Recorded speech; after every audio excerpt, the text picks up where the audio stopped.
Nous sommes de retour 7h11 avec l'illustre avocat, professeur, auteur, philosophe, j'en oublie, musicien, il se fait voler son char, il aime ses animaux, son cochon, il aime son chien.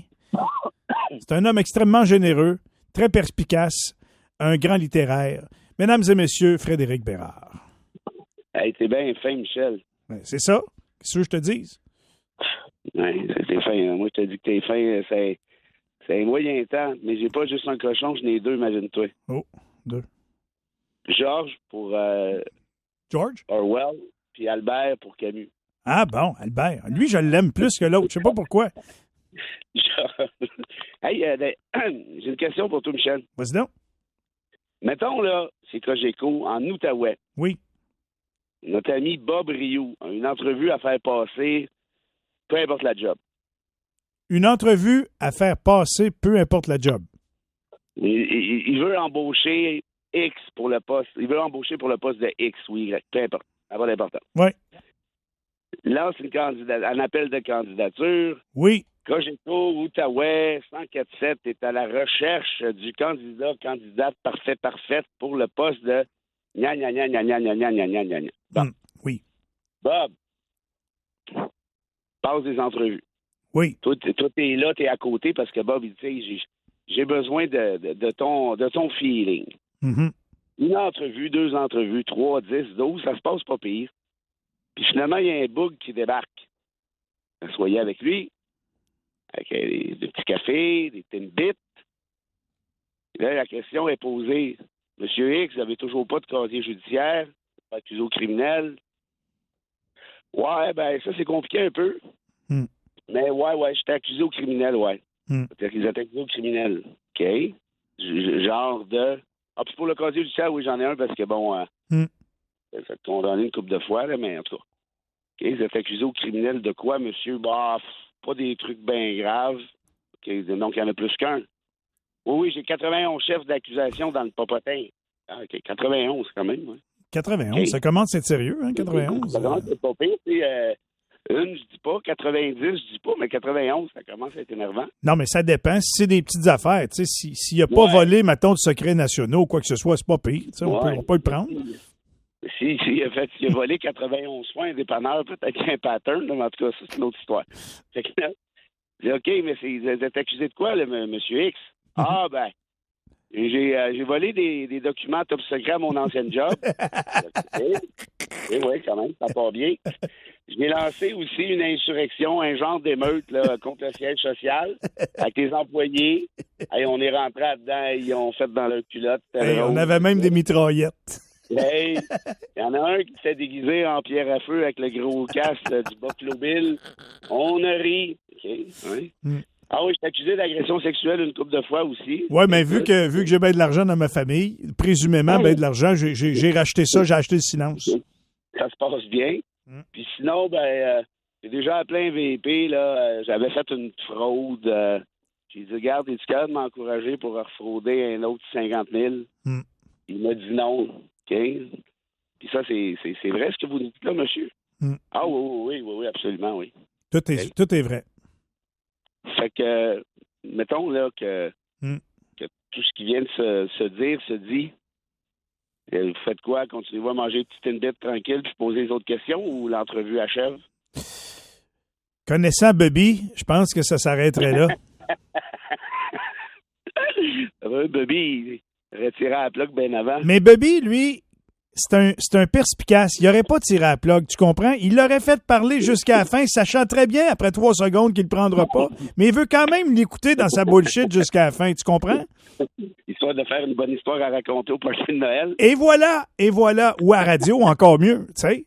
Encore bien mieux. C'est ça. Fait que là, la question qui se pose, à mon avis, si ce gars-là est incapable de se faire embaucher au Subway de Saint-Lac du Maringouin, comment ça se fait qu'il est encore vivant politiquement pour le plus gros job au monde?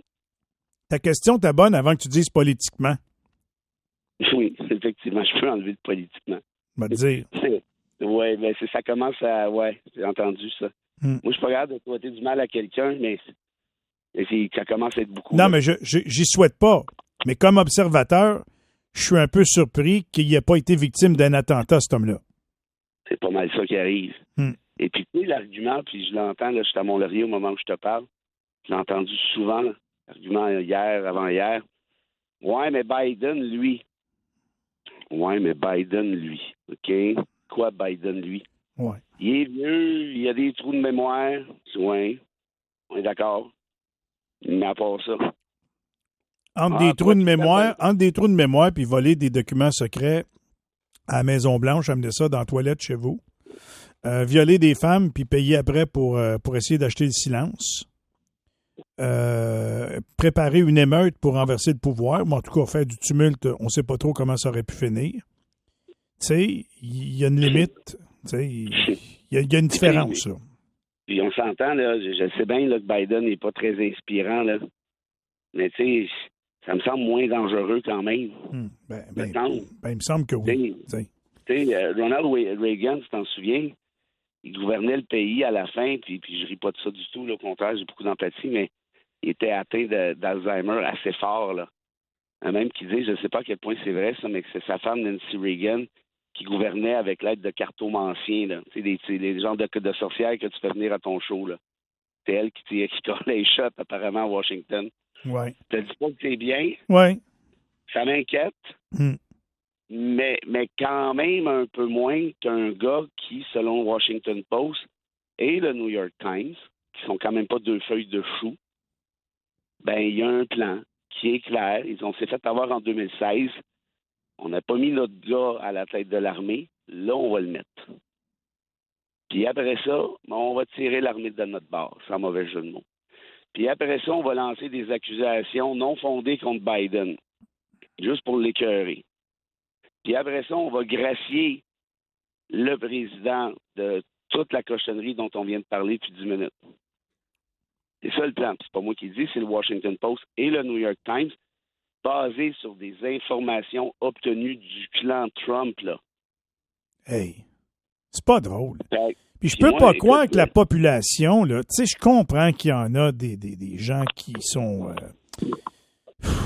fait faire un lavage de cerveau, qui sont d'accord avec tout ce qu'il dit, tout ce qu'il raconte, puis des affaires qui n'ont pas d'allure. Il y en a du monde, tu sais, sur la masse des gens, il y a des différents, puis bon, c'est correct.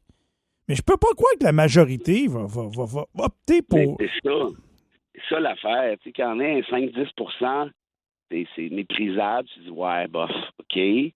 Là, c'est parce qu'on n'est pas là-dedans. Le gars a tout gagné dans les primaires républicaines, là. A tout gagné. Tout. Et là, écoute bien ça. Devant les tribunaux, la question suivante, ça s'en va en appel. Écoute bien. Il a obtenu une décision qui a dit ceci. Le président des États-Unis n'a pas d'immunité complète sur le plan civil ou criminel. Il y a une certaine immunité, c'est-à-dire dans le cadre de tes fonctions. Une fois que tu es président, tu gouvernes, bon, tu t'es planté, ça arrive. Ben, tu vois, on est d'accord que tu ne vas pas te faire poursuivre aux 5 minutes pour chacune des décisions que tu as prises. On comprend très bien. Non, puis on veut ça, puis ça, c'est correct. Est-ce que les avocats de Trump, Michel, ont plaidé? C'est pas ça. Le président des États-Unis, quand même qu'il veut tuer pour le plaisir quand il est président des États-Unis, ben il a le droit parce qu'il y a une immunité qui lui permet de. Voyons. Parce que là, c'est pas la même affaire, là. C'est ça l'exemple qu'ils ont donné. Le président des États-Unis a le droit de tuer qui il veut quand ça lui chante. Et là, la Cour est obligée de dire, bon, je ne sais pas trop quoi vous dire, puis je ne sais pas trop comment vous le dire, là, mais je vais vous l'écrire sur 57 pages. Vous les lirez, là, attentivement, c'est important. Dans un État de droit, il n'y a personne au-dessus de la loi. Les États-Unis, ça reste une démocratie, pas une monarchie. Imagine-toi qu'on est obligé de rendre une décision là-dessus. On est obligé de leur rappeler ça. Ouais. C'est quand même quelque chose. Et là, ça s'en va en appel. Et la Cour suprême des États-Unis est déjà en train de regarder la question de l'éligibilité ou non de Trump au mois de novembre. Et il y a des journalistes qui ont assisté aux délibérations, pas aux délibérations, mais aux discussions, à l'audience. Et apparemment que tous les juges ont émis, notamment le juge en chef Thomas, qui est un Trumpiste crainqué, ont émis des réserves importantes à l'idée de l'empêcher de se présenter. Alors que, comme tu sais, la Cour de première instance au Colorado, ou plutôt la Cour d'appel, pardon, au Colorado, a dit il ne peut pas se présenter parce qu'il a participé à une insurrection contre la Maison du Peuple. Et la Cour a dit mais si on l'interdit, là, ça va être compliqué. En d'autres termes, il va gagner cette manche-là en Cour suprême. Il va pouvoir se présenter. Et là, ce qu'il est en train de faire, là, avec ce que je te raconte là, c'est qu'il porte en appel à peu près tout ce qu'il peut pour retarder tous ces procès. Après les élections. Et voilà, bingo. Puis après ça, ce qui arrive, patate, le président a le pouvoir de gracier qui il veut, ou à peu près. Dont lui-même. Et voilà. Ouais, un petit vendredi pluvieux. Mon Fred, moi, tu à Mont-Laurier, coudonc? Non, il n'y a pas de neige non plus. On dirait qu'on est au mois d'avril, je te dirais. T'as-tu oublié ta voix à Montréal aussi, ou... Écoute, je t'en reparlerai, mais j'ai donné un spectacle hier à l'Espace Théâtre devant dans mon patelin. Il y avait 350 personnes à peu près. Ah ouais. Et le spectacle s'appelle Reportage en zone dangereuse. Wow. Et là, on a vu mes reportages dans une favela au Brésil, la révolte populaire au Chili. C'est donc bien bon, ça. Tu viens-tu faire ça à Gatineau bientôt? C'est ça que je suis en train de me dire. Là. Tu viens de me donner le flash. Ça te tente, écoute, ça s'organise facilement. Ça a vraiment été une belle soirée. On parle après des vidéos. Je te présente aussi d'une vidéo quand je suis allé à Auschwitz. Hey! Ça, c'est tough.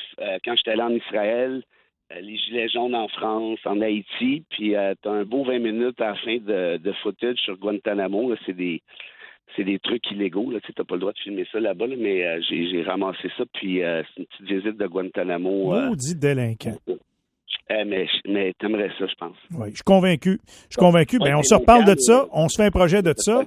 Mais il faut que je te laisse parce que j'ai une grosse entrevue à faire avec quelqu'un qui a eu un accident avec un pot de fondu. Mais tout un accident, là. Avec quoi? Tu sais, le brûleur de fondu, là. Tu sais, ton pot de fondu, là. Ouais. Pas sérieux? Ouais. Je tais-toi, là. J'écouterai le 104.7 après que tu vas raccrocher. Écoute ça. Wow. Non, c'est terrible. C'est un ami. Wow. Non. C'est un ami? Oui, c'est un de mes amis, oui. Mais monsieur, toute mon empathie, parce que franchement, là, j'ai des images graphiques. Puis, non, je te jure, il est brûlé, là, solide. Manque pas ça. Il y en a pour un an de traitement. Pas mêlant. Wow. OK, as-tu une petite citation pour nous quitter? Oui, puis un petit peu d'espoir ce matin. Bon. Puis ça, je me la répète, cette citation-là, souvent, Michel, puis je l'ai répétée au spectacle hier. Je pense qu'il faut se raccrocher à ça. Évidemment, une citation d'Albert Camus qui d'autres, qui disait aussi il y a plus de choses à admirer chez l'homme qu'à mépriser. Je suis pas trop sûr si c'était encore vrai. Des fois, on dirait pas. Je suis de moins en moins sûr, mais tu sais quoi? C'est quoi l'alternative?